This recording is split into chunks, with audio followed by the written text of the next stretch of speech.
বর্ষার এই মুহূর্তে রঙ্গন এত কালারফুল হয়ে ফুটে। আমার বাগানে বেশ কয়েকটা কালারের ছিল, একটা কালারই অবশিষ্ট আছে। এটা প্রতি বছরই ফুটে এই বর্ষার পানি পেয়ে। হ্যালো মাই লাভলি ভিউয়ার্স, আসসালামু আলাইকুম। কাশিবের ছাদ বাগানের পক্ষ থেকে সবাইকে অভিনন্দন। আশা করি সবাই ভালো আছেন, আমারই মতো ফুল ফল এবং সবজি গাছ লাগাচ্ছেন। আমি যে কেবল শুধু সবজি ফলাই সেটা না, কিন্তু কয়েকটা ফুলের গাছও রেখেছি। যেমন একটা রঙ্গন আছে, রেন লিলি আছে, তারপরে হচ্ছে চন্দ্রমল্লিকা আছে, জবা আছে, তারপরে এই সুন্দর একটা লিলি আছে বিদেশি, ওটা যে কি ভ্যারাইটির আমার এই মুহূর্তে মনে নাই। তো ৩-৪ রকমের ফুলের গাছ আছে, গোলাপ গাছ আছে। মানে ফুল এবং সবজি মিলেমিশেই আছে, তবে সবজিটা বেশি প্রেফার করি আমি। আর সবজি যখন হারভেস্ট করি তখন খুব ভালো লাগে। অবশ্য ফুলও যখন ফুটে বাগানে সেটাও খুব চমৎকার লাগে।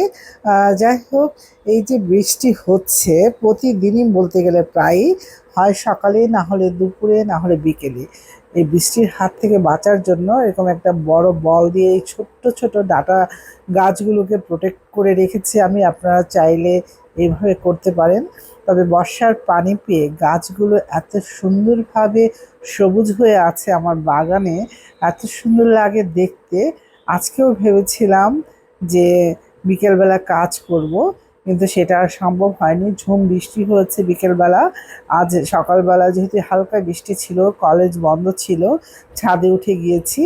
সোজা ছাদে উঠে আর কিছু না, গাছগুলোর সাথে একটু সখ্যতা, একটু কথা বলা।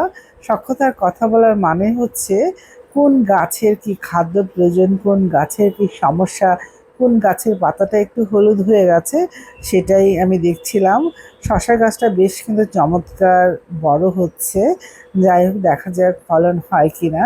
একটা দুটো করে ঝিঙে আসছিল, কিন্তু ঝিঙের যেহেতু পুরুষ ফুল নেই, আমি আগেও বলেছিলাম ভিডিওতে, সেই তো ফলনটা পরিপক্ক হচ্ছে না। আর এইদিকে এই সিজনেও এপ্রিল মাস প্রায় শেষ। আজকে মে মাসের ৩ তারিখ। কি সুন্দর করে আমার বাগানে সিম গাছের ফুল আবার নতুন করে আসতে শুরু করছে। এই জন্য আমি গাছ দুটোকে কাটিনি, রেখে দিয়েছি। যেহেতু ফলন আসতেছে, কেন আমি গাছগুলোকে কাটবো। এই যে ঝিঙে, একটা দুটো করে ঝিঙে আসছে, কিন্তু পুরুষ ফুলের কোনো দেখা নাই। তবু আস্তে আস্তে গাছটা বড় হবে এবং অবশ্যই আশা করি পুরুষ ফুলের দেখা পাবো। বেশ কয়েকটা কাঁকরোল গাছ হয়েছে এবং খুব সুন্দরভাবে গ্রোথ নিয়েছে। কি চমৎকার! বাগানে এসে দেখি একটা প্রজাপতি গাছে বসে আছে। সাথে সাথে ক্যামেরা বন্দি করে নিলাম, এত মজা পেয়েছি প্রজাপতিটা দেখে। আমার বাচ্চা যখন ছোট ছিল এই প্রজাপতির পিছনে কিন্তু ও দৌড়ে বেড়াতো। এখন বড় হয়ে গেছে, মাম্মামের কাছে খুব একটা আসে না। আসলে খুব মজা পেত। আমার বাচ্চাটা এখন নিচে আছে, নিচে খেলছে। আমি ক্যামেরা বন্দি করে পরে আমার বাচ্চাকে বাসায় এসে দেখালাম। সে খুব আনন্দ পেয়েছে প্রজাপতিটা দেখে, আমারই খুব আনন্দ হচ্ছিল। যাই হোক, আমি এই পাশটাতে, বাগানের অন্য পাশটাতে চলে আসলাম। এই পাশে আমার বেশ কয়েকটা লতিরাজ কচু লাগিয়েছি। গত বছর লাগিয়েছিলাম, বেশ কয়টা লতি হয়েছিল। এইবারও দেখেন বর্ষার পানি পেয়ে কি হারে লতিগুলো বেড়ে যাচ্ছে এবং মোটা মোটা এত ভালো ফলন হয়। মানে এত ভালো ফলন হয়। একটা দুটো গাছ, এখান থেকে আশেপাশে অসংখ্য চারা হয়েছে, সেখান থেকে কিন্তু লতি হচ্ছে একটা দুটো করে।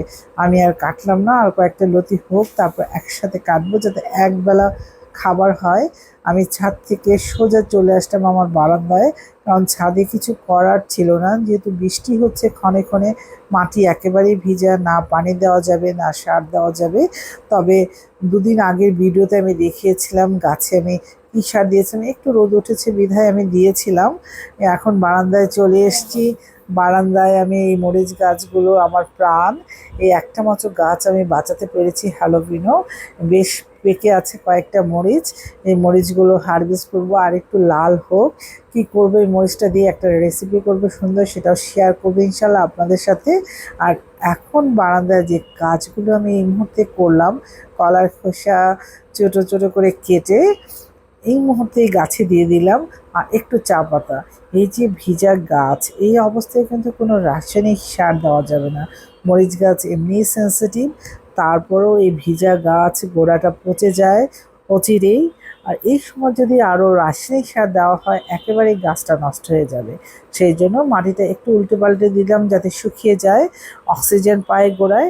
একটু কলার খোসা দিলাম আর একটু করে চা পাতা দিয়ে একটু নিড়ানি দিয়ে দিলাম। পানি দেওয়ার কোনো প্রয়োজন নাই, যেহেতু বারান্দাতে যেহেতু শেড নাই, বৃষ্টির পানি ঝাপটা তো অবশ্যই আসে এবং অতিরিক্ত বৃষ্টি হলেও এই বারান্দার গাছগুলোকে আমার ঘরের ভিতরে এনে রাখতে হয়। এই বারান্দাতেও আমার কিন্তু একটা অ্যারোমেটিক্যাল জুঁই ফুলের গাছ আছে এবং একটা গোলাপ গাছ আছে। যখন জুঁই ফুল ফুটবে কি সুন্দর ঘ্রাণ! আমি সেই সময় ভিডিওটা অবশ্যই আপনাদের সাথে শেয়ার করব। এখন প্রতিটা গাছে একটু চা পাতা আর কলার খোসা দিয়ে দিয়ে একটু নিড়িয়ে দিলাম, কারণ কোনো কিছু আর করার নেই। মাটি এত ভিজা, এই অবস্থায় সারও প্রয়োগ করা যাবে না, কোনো লিকুইডও দেওয়া যাবে না, শুধু অপেক্ষার পালা কখন রোদ আসবে। এই তো একটু করে চা পাতা দিচ্ছি। আপনারা দেখুন, বারান্দায় বেশ কটা মরিচ গাছ আছে। বর্ষায় বারান্দার মরিচ গাছগুলো অ্যাটলিস্ট মরে যায়নি, এখনো আছে। এগুলো কিন্তু একই সাথের গাছ। ছাদে যে গাছগুলো মরে গেছে, বারান্দায় যে গাছগুলো একই সাথে বীজ থেকে চারা উৎপাদন হয়েছিল, একই সাথে রিপোর্টিং করেছিলাম, বারান্দার গাছগুলো আল্লাহর রহমতে কিছু হয়নি, কারণ হালকা বৃষ্টি আসে।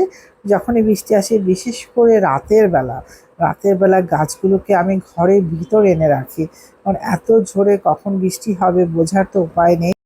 আপনার যদি গাছের সাথে সখ্যতা থাকে, তাহলে আপনি অনায়াসে গাছের কাছে গেলে বুঝতে পারবেন কখন কোন গাছের কি প্রয়োজন, কখন সার দিতে হবে, কখন পানি দিতে হবে, কখন ডালটা ছিটে দিতে হবে, কখন স্প্রে করতে হবে, গাছ কি চায় আপনি অনায়াসে সেটা বুঝে যাবেন। কি সুন্দর লাল হচ্ছে হ্যালাপিনো মরিচটা।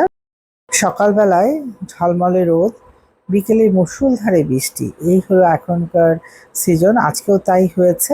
একটু পর আবার ছাদে যাব, ছাদে কিছু হারভেস্টিং আছে, বিশেষ করে ঢ্যাঁড়স, সেগুলো হারভেস্ট করে বাড়ি ফিরে যাব। আজকে ভিডিওটা এখানেই শেষ করলাম। সবাই ভালো থাকবেন। নেক্সট ভিডিও নিয়ে অচিরেই আপনাদের মাঝে আমি উপস্থিত হব ইনশাআল্লাহ।